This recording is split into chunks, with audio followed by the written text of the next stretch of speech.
তাহলে এটা প্রকৃতপক্ষে ভোটার কার্ড ভেরিফিকেশন নয়, এটা হলো যেন তেন প্রকারে মুসলমানদের নাগরিকত্বটাকে নষ্ট করা। তবে আমি এদিন নিজে নির্বাচন কমিশনের সামনে বসে আলোচনায় যা বুঝেছি, সাধু কেউ না, সাধু একটাও না, সব কটাই রীতিমতো একে অপরের সঙ্গে যোগসাজশ আছে। আর এভাবেই মুসলিম ভাইদেরকে হয়রানি করা হচ্ছে, এদেরকে দুশ্চিন্তায় ফেলা হচ্ছে। ভাবতে পারা যায় কোন বাপ 6টা সন্তানের বাপ হবে, সে কৈফিয়ত সরকারকে দিতে হবে।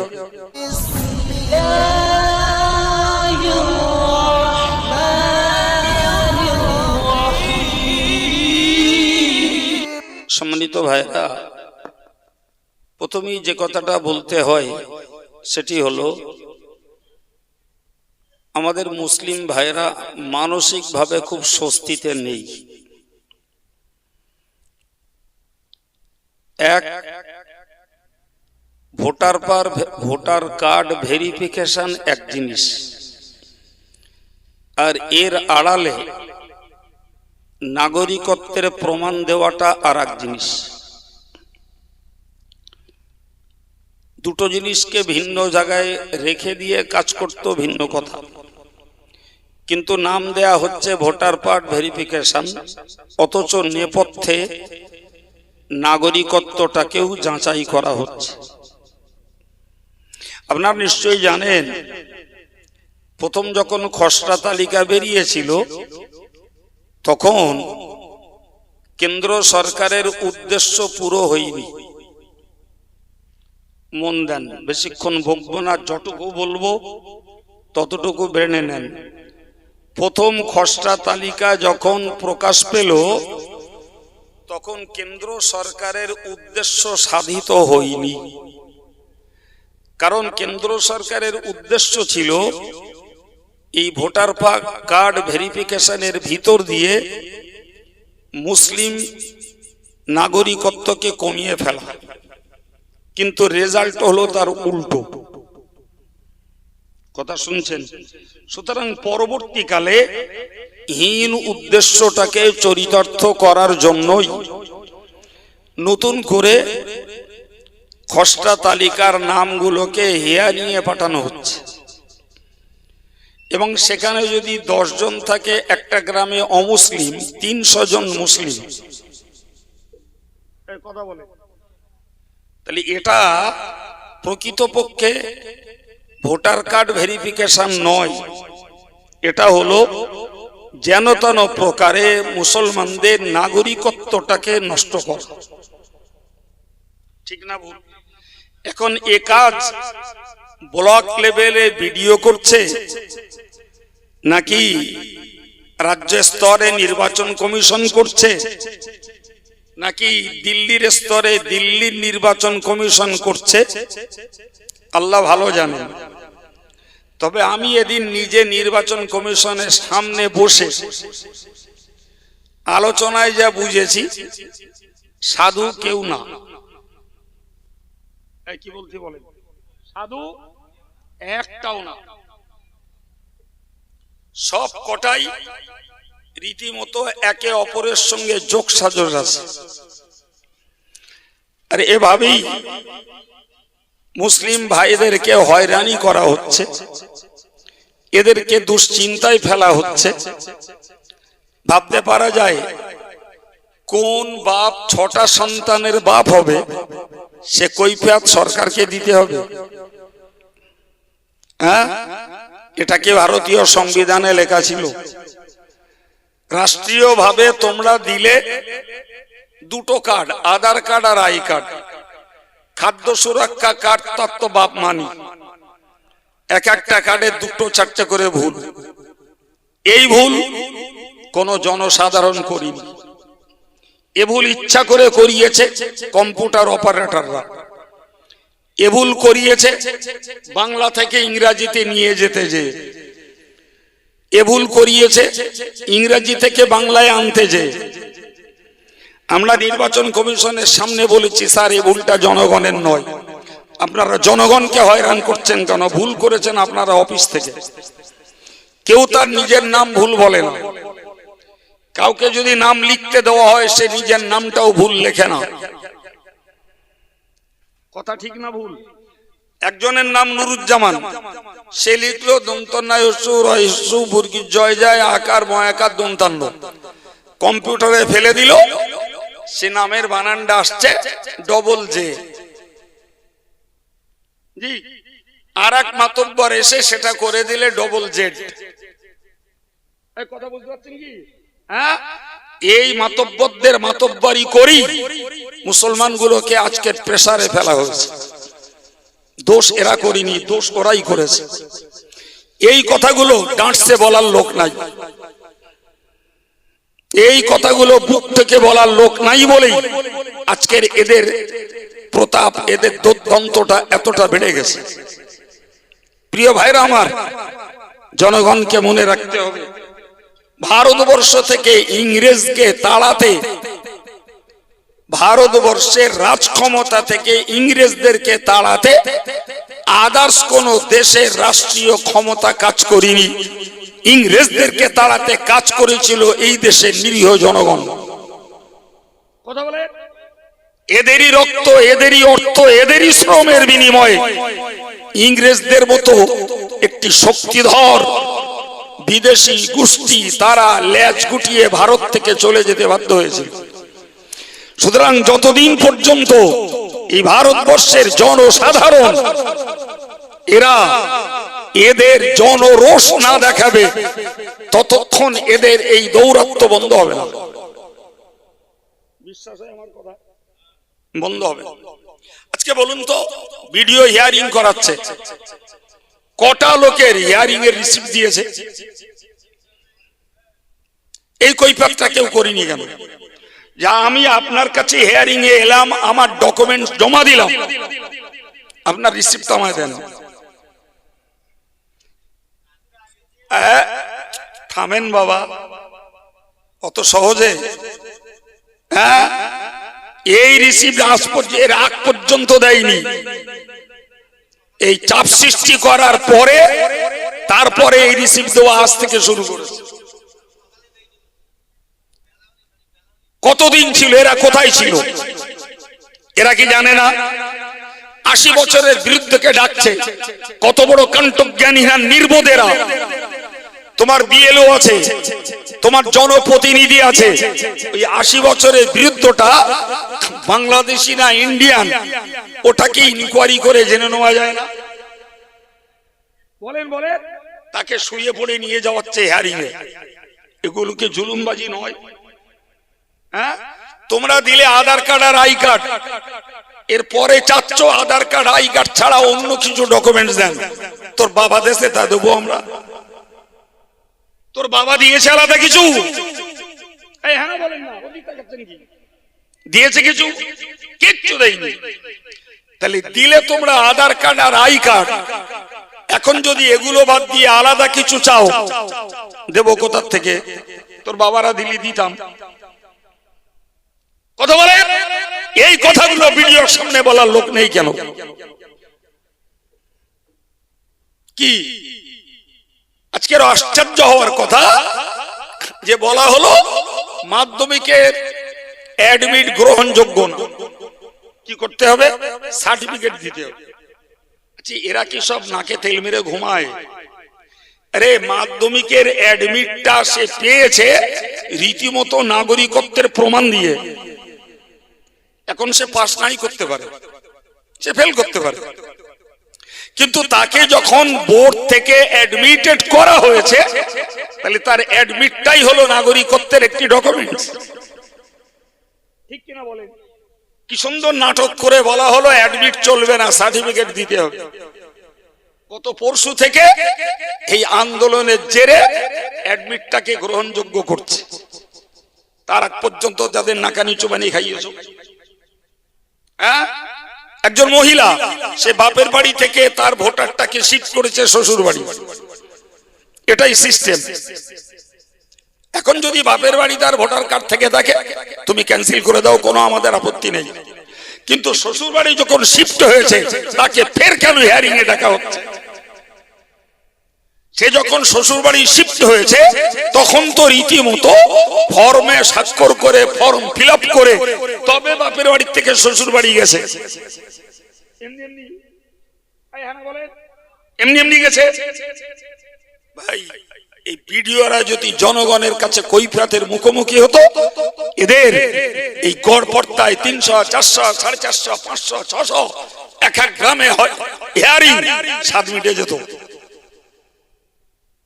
আশ্চর্য ব্যাপার, যে লোকটাকে হিয়ারিং এ ডাকছে হতে পারে লোকটা অসুস্থ, হতে পারে লোকটা দিল্লি আছে, হতে পারে লোকটা বোম্বে আছে, হতে পারে ওই দিন তার বাড়িতে কোনো বিপজ্জনক রোগী তৈরি হয়েছে, হতে পারে কেউ হসপিটালাইজ আছে।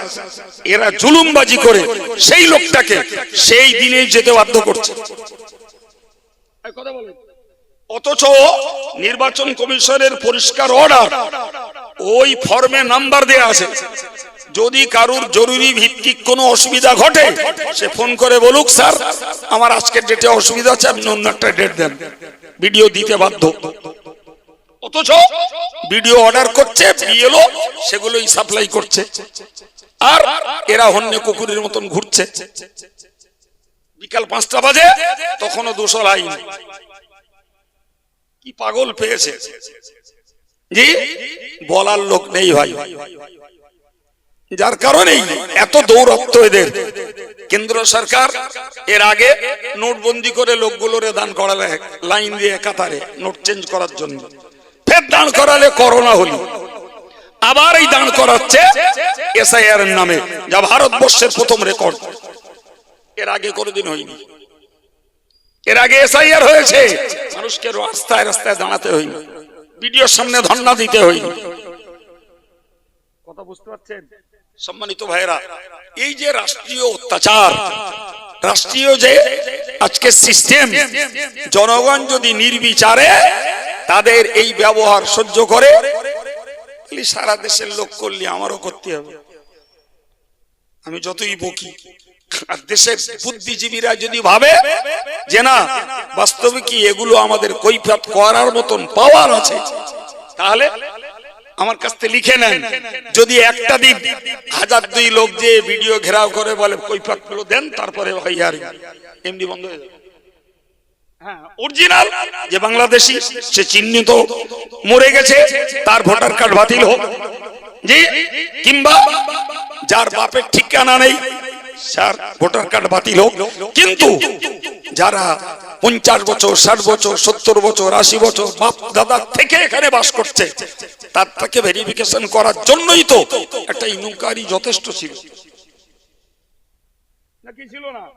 হ্যাঁ, দেশের জনগণের ভোটে নেতা হবে আর গদিতে বসে জনগণের রক্ত চুষবে, গদিতে বসে জনগণের বিপন্ন করবে, জনগণের রক্ত শোষণ করবে। এই জিনিস যদি আমরা নির্বিবাদে সহ্য করি, তাহলে অত্যাচার আমাদের কপালে বন্ধ হবে না, খেয়েই যেতে হবে, খেয়েই যেতে হবে।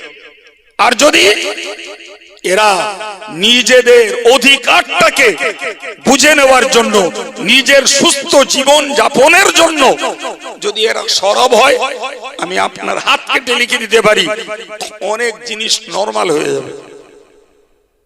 এরা একদম পোষা বিড়ালের মতন যা বলছে তাই শুনছে, ওরাও তাই করছে। কথাগুলো শুনে রাগ করলেন? হ্যাঁ, তো আমি এই লোকগুলোর সামনে বলছি না, অন ক্যামেরায় বলছি, যাক না আমার কথা ছড়িয়ে সারা বাঙালির কাছে, তারপর দেখি কি আমায় কৈফিয়ত করে যে আপনি কথা কেন বললেন। জি ভাইরা আমার, তো আমার বক্তব্য আজকের এই দিয়ে শুরু করলাম।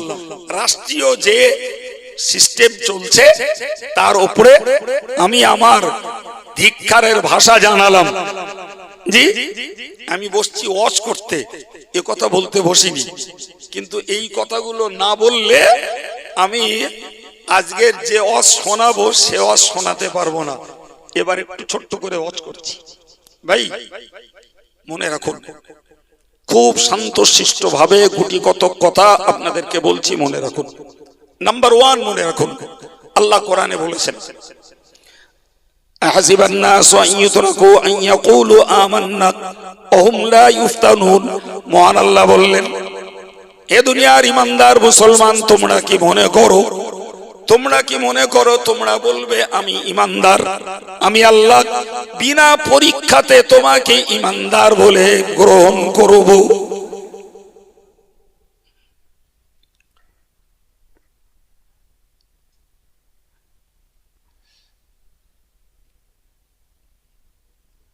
সম্মানিত ভাইরা, আমার দিকে তাকান। উনি বোধহয় ওনার লাইট পাচ্ছেন না, তাই খুঁজছেন নাকি?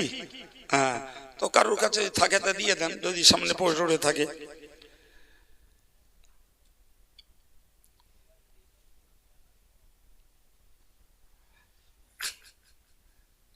তাকান বাবু, আরো নমস্ক হন না।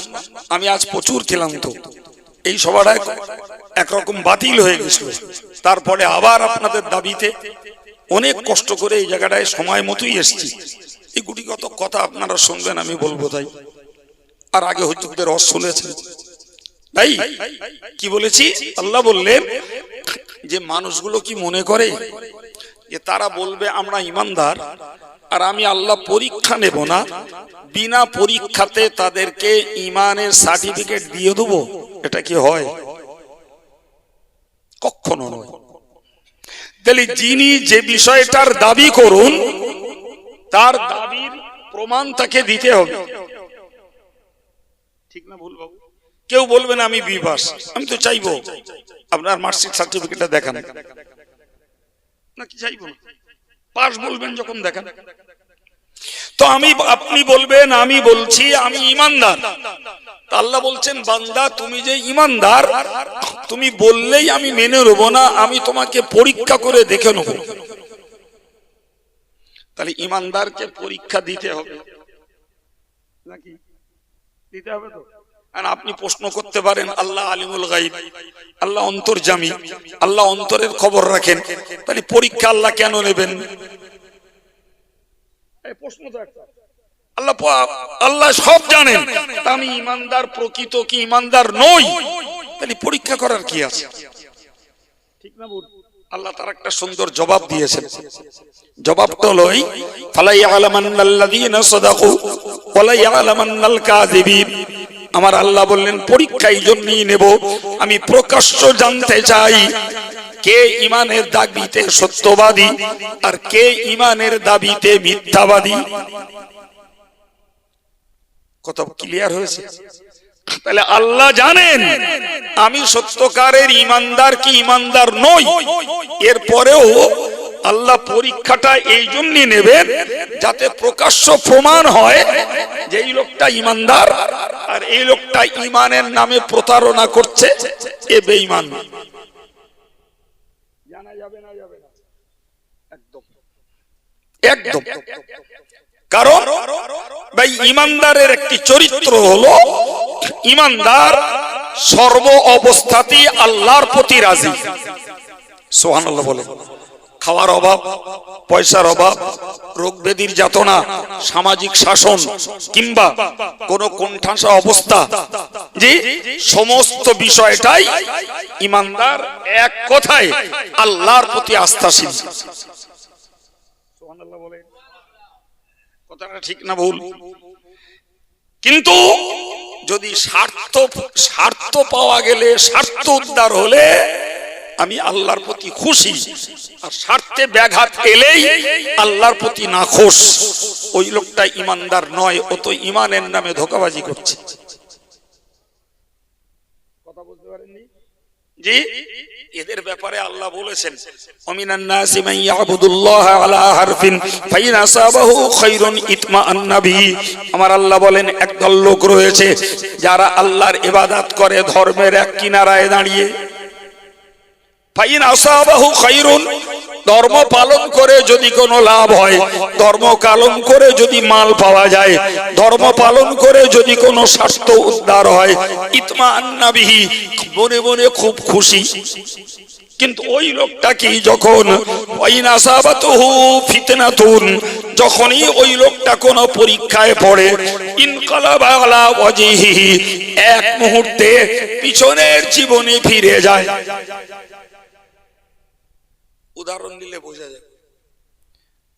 নিলে বোঝা যাবে একজন লোক ধর্ম করলো, তো ধর্ম করতে আসলে তাকে শোনানো হলো, ভাই তুমি নামাজ পড়ো, এটা ইমানের সিম্বল, কিন্তু বাবা সুদটা খাওয়া ছাড়ো, সুদ খেয়ে নামাজ পড়লে নামাজ কবুল হবে না।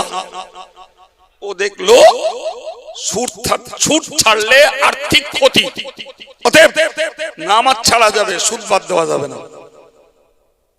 কি প্রমাণ হলো? বলেন কি প্রমাণ হলো?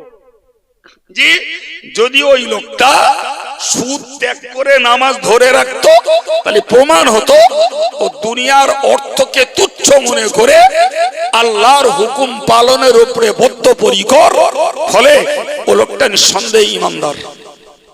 কিন্তু যখনই ওই লোকটা জি নামাজ ত্যাগ করলো সুদের স্বার্থে, তাহলে ওই লোকটা বলো ঈমানের নামে প্রতারণা করলো।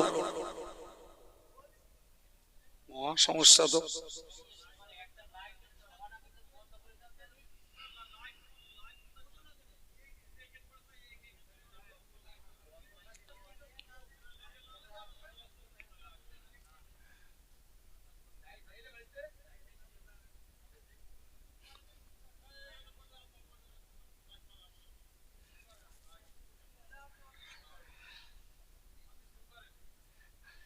প্রিয় ভাই আমার, তা আমি আপনাকে কি বোঝাতে চাইলাম বাবা, ইমানদারকে পরীক্ষা দিতে হবে। ইমানদারের রোগ হবে, আল্লাহর উপরে আস্থা রাখতে হবে। ইমানদারের ফসলের ক্ষতি হবে, আল্লাহর উপরে আস্থা রাখতে হবে। ইমানদারের সন্তানের বিয়োগ ঘটবে, আল্লাহর উপরে সন্তুষ্ট থাকতে হবে। ইমানদারের গাছের ফল ফলারির ক্ষতি হবে, আল্লাহর উপরে সন্তুষ্ট থাকতে হবে।